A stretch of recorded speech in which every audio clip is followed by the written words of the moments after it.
Hi everyone, I'm Tina. This is To the Inner Wild. Thanks for stopping by. We are working with the Quantum Tarot. It is December 21st, 2020, and it is what time, everybody? Oh, sorry. It's 1:06. And all is well. Okay, so nice to see everyone today. Okay, one little tidbit on this tarot. Okay, so when I started getting into interested anyway in past lives, Starseed families, cosmic families, I really wanted to get into this deck thinking that it might help, like there would be some kind of familiarity in seeing how the images play. In the shopping process, I usually am I take my time and I guess that speaks for everything else in my life, but that's okay. Sometimes it's really good. So, but for this, I basically just go with whatever's dished out rather than searching for comparability between like the Fool card and the Strength card and Justice, etc. You know, those are nice to have, but I realize my time is a lot more important, so I just go with whatever display they have, and if I can read it intuitively or if there's any resonance in it, then I'll go ahead and get it. But in my prior stages of getting webbed up into shopping between items, I picked up some that, obviously for me, first time user on this, there was just, I didn't understand it. So now that I've had new frames of context to work with and within the realm of spirituality, I figured it's time. And let's just go with it, okay? How is everyone? I'm doing way better than yesterday, that's for sure. Spirit put me to the test. And it's weird because it's like there's no one right answer. There's many answers. Here we're talking about elevated forms of ascension. You are tested differently from elementary to high school to college. Or if you want to get certified in a certain area, you are tested for your expertise and ethics. In higher learning, Spirit is looking for both, but with the melding of situational discernment. And inflections in how you deliver your answers. The sequence of choices that you make, they're taken into context as a whole, and independently. But what makes it so great is that it's taken in whole. When Spirit grades your paperwork, when he grades whatever work you've done or not, he or she, you know, I'm just using a frame of reference that's common to most.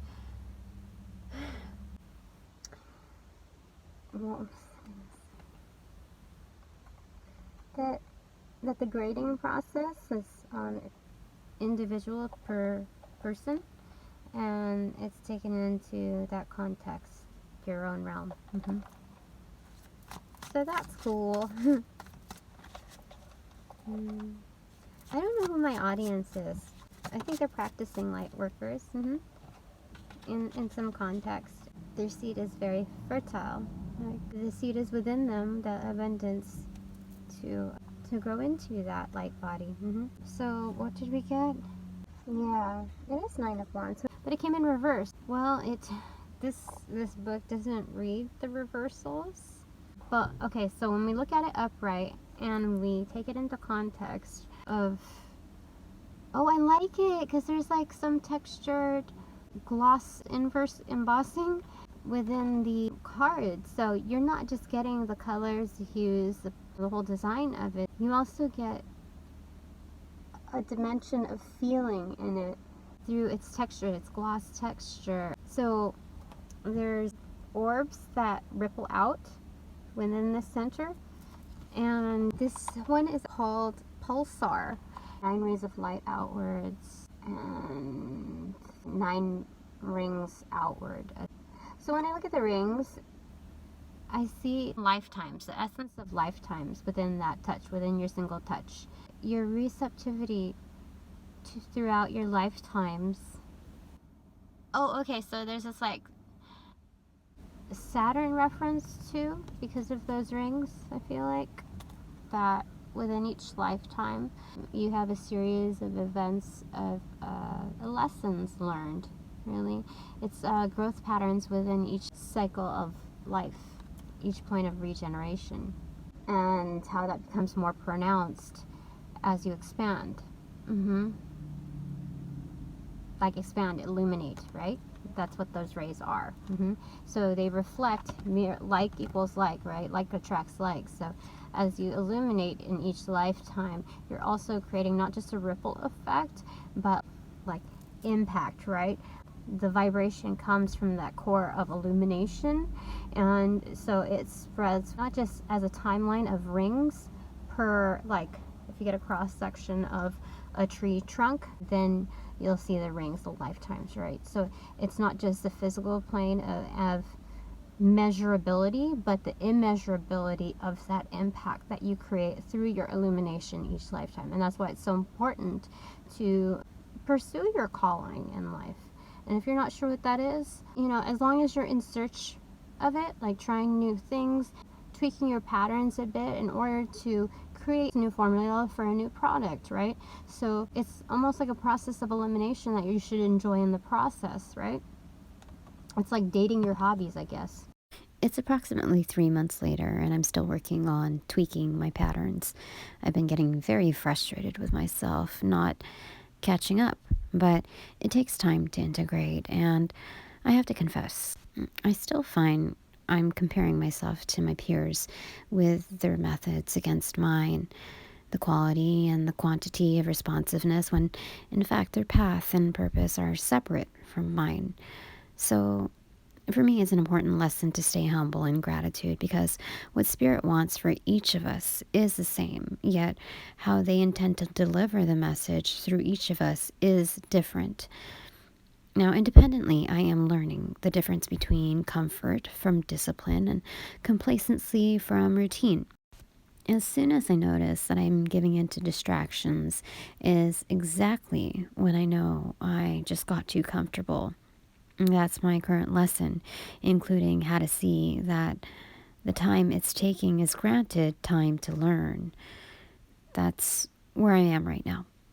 So what about you? What distractions are worthy of your time? Yeah, the dating process with hobbies or your craft. And I don't know too much about that, so I can't speak too much about it.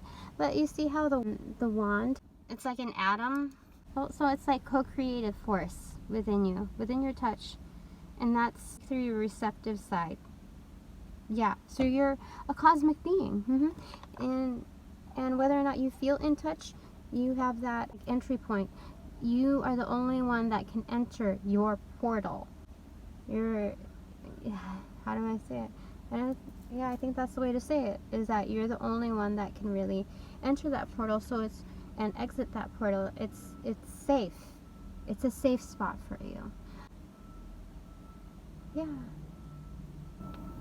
Yes. And so it's not just safe in the fact that the only harm that can follow you is one that you carry with you. This is exactly why Spirit means business when it comes to your shadow work, because regardless, you are a co-creator. This means you can be a facilitator to either bringing heaven or hell on earth in the universe, which also includes rooted within your own lineage. Right? You're bound to face that anyway, whether or not you are in touch with your cosmic being, your expansiveness. And what were we going to say about this? Also, as far as feeling safe, this is like a securing of your root chakra within your passions, your sacral, right? So oftentimes chakras in close proximity often work together like as a support system. So that's what this is saying, that if you feel like you're ever in lack mindset, a lot of people will not admit to it, but when you look at this, it's, what were we saying? Sorry, I got distracted looking outside, sorry. That no one's going to take your abundance, yeah? Because for so long, 9 of Wands would have been considered, how do I say this? Think about it. Okay, so yes, thank you, angels. Yes, you were invited in. I kept thinking it in my head, so like the intention and the invoking was really on that plane. So they're really cool about that. When you've been knocked down so many times, your natural inclination is to stand your ground, right? Plant your feet firmly. That's the essence of rooting, right? Because you have drive, you have passion, you have self-respect. You are rooted within yourself, within the knowing of your being, that it's not the combat of ego coming into play, but knowing what you're worth in a way that you stand up for yourself, you show up for yourself. So I think that call to power in practice, that's what helps you like close the cycles in each lifetime, right? That kind of power and strength, right? So you see that their feet are spread apart. Yeah, that's like a power pose, firmly planted. So that's really what it's saying. To share from my own experiences, I've learned that when you find and dive into the things that you are truly passionate about, it creates a natural barrier to being infiltrated by the diseases of war. So whenever I was confronted with a battle, the only times I won was not when I forfeited, but when I retreated into my priorities. And the biggest part of that was making my passions a priority. I learned to put myself first. So when someone else tries to shove you out of the game because they aren't even satisfied with you coming in last place, then that's exactly when you know there's no other option but to think for yourself. Every time I succeeded, it was because I pulled a Yoda on these forces of strife. I saved my energy for what mattered most, what yielded the most. These experiences taught me that it was me. How karmic is that? It's exactly how I made my decision to close a cycle for good once I was able to acknowledge it. Now, 2020 was a turning point to honor myself despite the pushbacks. It didn't faze me as much because I already knew what a shove felt like and ultimately what it meant to be a pushover. Okay, is there anything else, Spirit?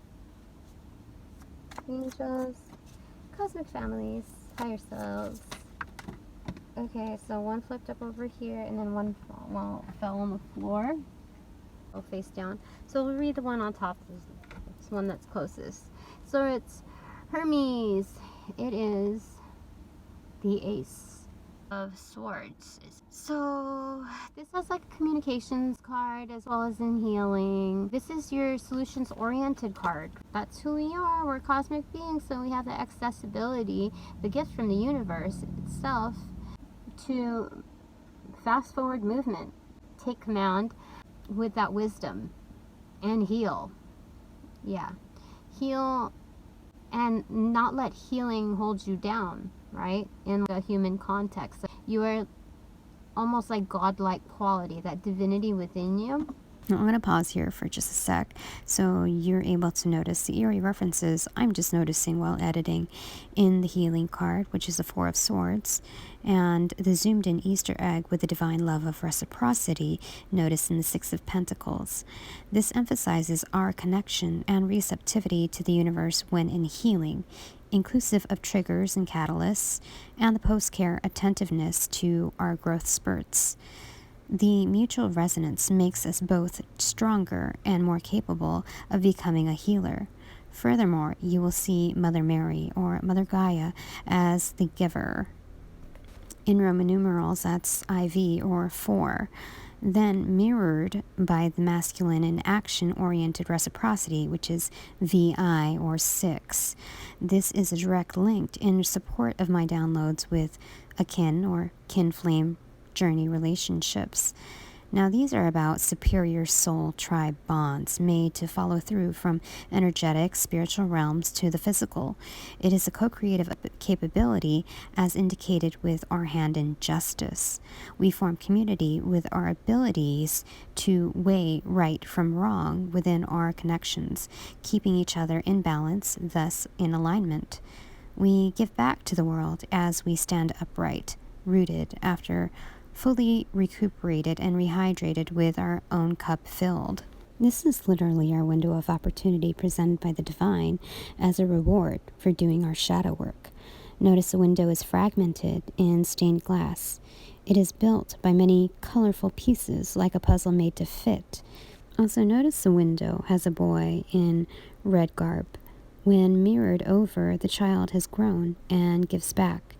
The yellow and blue are the remaining pieces indicated in primary colors, the originating point of all other colors that can be created from the three sources or triad of basic hues. These also represent the root chakra, or stability and foundations, which turns us back to the role of the emperor, which is IV in Roman numerals, wearing the same garb. Then we have yellow, the solar plexus chakra, which resembles our identity, creativity, and our unique thumbprint. Then we have blue, finally, the throat chakra, which represents our truth, our communication, and our voice. In summary, the primary elements of creative forces are provided by the divine as building blocks to heal, recreate, and discover new elements that have the ability to bring joy and balance for each person as fit to their unique imprint. The challenge is not to find the answer, but to implement it. This is where kinship rules with intimacy over romance. It's the act of alchemizing within the focus of harmonizing, not just formulating. It's looking at intimacy as a bond rather than mechanics of cohesion. It's like expert level healing, like you can heal on the go. I'm not saying that defines expert level healing and that expert level healing doesn't require bed rest at times, but you have become more resilient embodying this cosmic knowledge within you. It's in play. It's fully aware and awakened. Yeah, because the caduceus is his scepter. It's his mode of command. You don't see a page holding a scepter. It's not labeled. So it's actually Page of Swords, Mercury, yeah. Mercury is the nearest planet to the Sun. Okay. To the Sun and the second smallest after Pluto. Its surface resembles the Moon, full of impact craters and distinctly lacking in atmosphere. Mercury was a messenger of the Roman gods, the equivalent of the god Hermes. He rules all forms of communication, from speech to writing to the internet. Page of Swords is an ultimate student, and his boundless, indiscriminate desire for information can become gossipy or shallow, but essentially... This cautions us to discern truth from non-truths, that not all sources are reliable or ethical in practice. The journey of 1,000 miles includes some missteps, so be careful as you tread with childlike wonder. There are predators that intend to mislead you, so beware of getting mixed up with or led by the wrong crowd or leaders. He represents a curious child who is ever asking why. Within this lifetime, I'm feeling the wear and tear of this body. And could you imagine if you had the knowledge, like 100% conscious from previous lifetimes, how wearing that might be on a person, especially if an empath? Yeah, so I think that's the importance. With the more knowledge that you hold, the greater responsibility there is, which is all the more reason to indulge in that inner child. The innocence of the inner child not only wonders, but wanders. She or he feels safe within his or her journey of exploration, trusting in the universe. The caution is needed to trust in the Creator, not just the dynamics of it. For in movement without honoring source, we forget purpose. And a magician without purpose is merely a pending source of copyright infringement.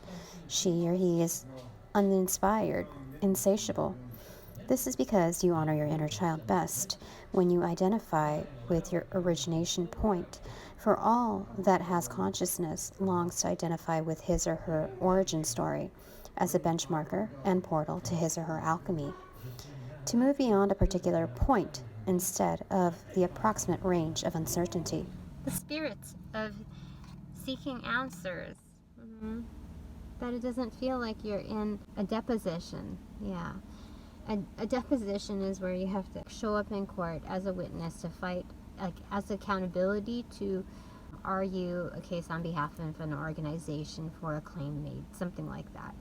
And so it can become very brutal, and the attorneys are trained to dissect and almost mutilate, like, to get the agenda driven through for the sake of winning, yeah? With the excuse that it's for their clients, right? I'm sure that there are very passionate lawyers out there who use discernment as to validate whether their client is, there's a resonance with them to, like, a certain code of ethics in play before gauging on value. I would hope so. I mean, if you work for the justice system, I would hope so. Pulsar, the impact, and with your illumination, and then the carry on of knowledge in search for more with a childlike wonder. So then what fell on the floor? This is number 12. Oh, that's a major arcana. Oh, it's the Hangman, right? I'm getting tired a little bit, everybody. Okay. There's all of these calculated thoughts within mind. These calculated thoughts that are streaming within your mindset isn't really with the spirit of manipulation, but in figuring out life's answers. That you're trying to find the secret formula that makes this and that. And the thing is that it's a matter of relative pairings and repelling. Right? Pairings and repellings. All these things are running through, and this is the playbook based on ancient knowledge, right? So it's tried and true, it's proven, so why wouldn't you be interested in having that as a base point for your knowledge, right?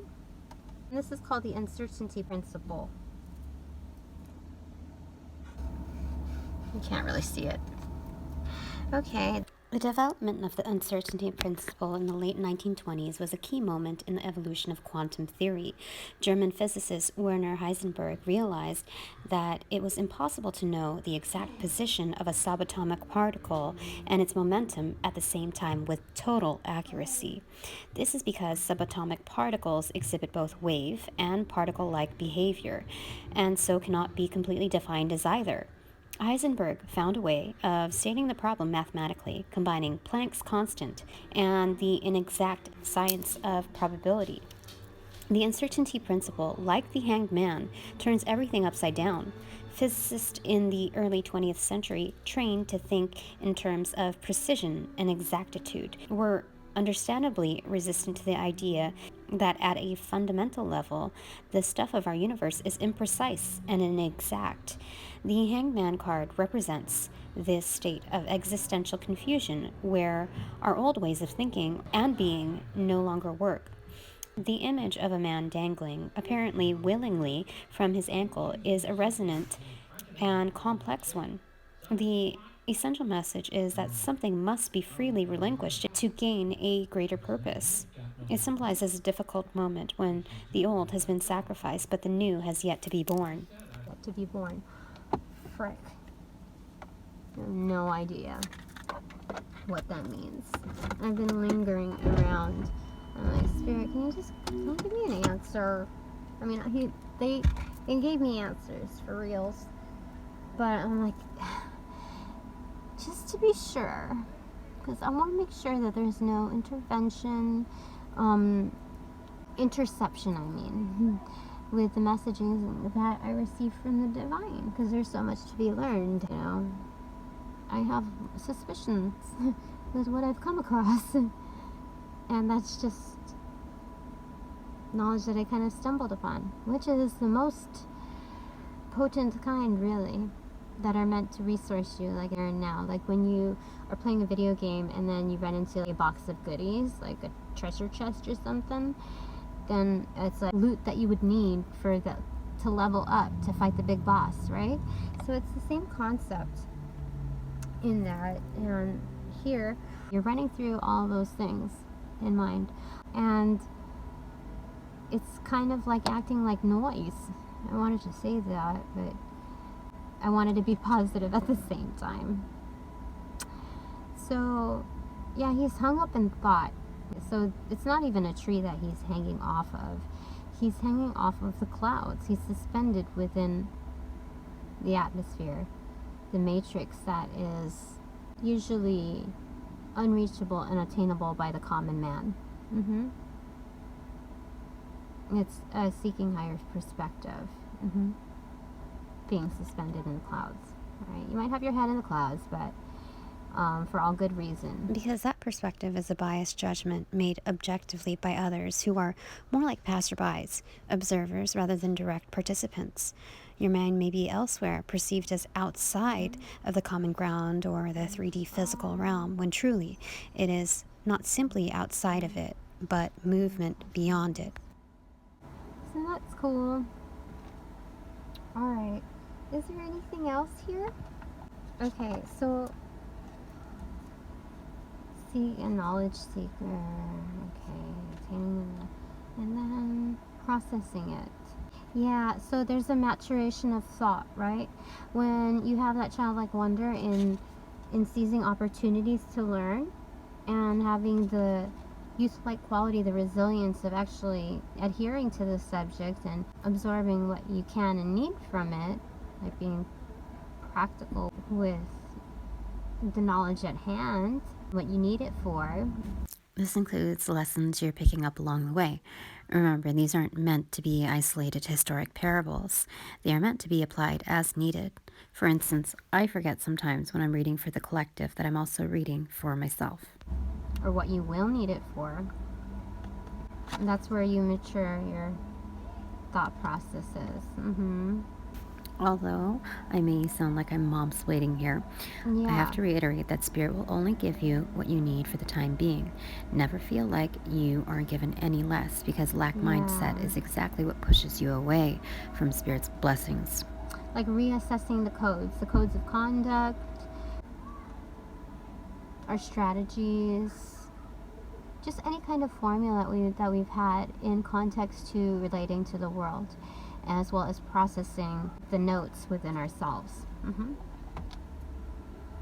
Okay, so is there anything else? Let's look at the bottom of the deck, because I'm starting to get tired, Spirit. It's partly the sun. Okay, is that okay? Yeah, okay. So the bottom of the deck is 7 of Wands. Ooh, that's combat.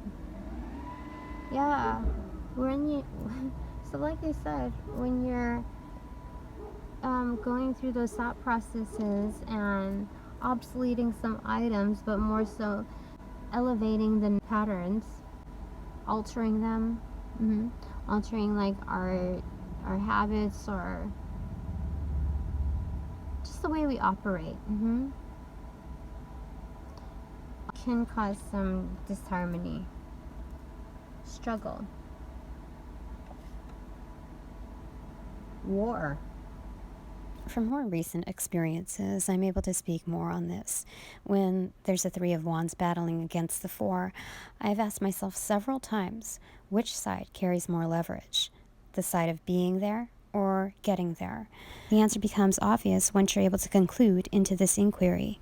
Both are mirrors to each other and meant to extend input by shining light or perhaps laser focus to each other's sides. Yeah. But the dark horse energy, look, it evens out. This is like the bigger galaxy here. And there's 3 of Wands or lasers shooting out.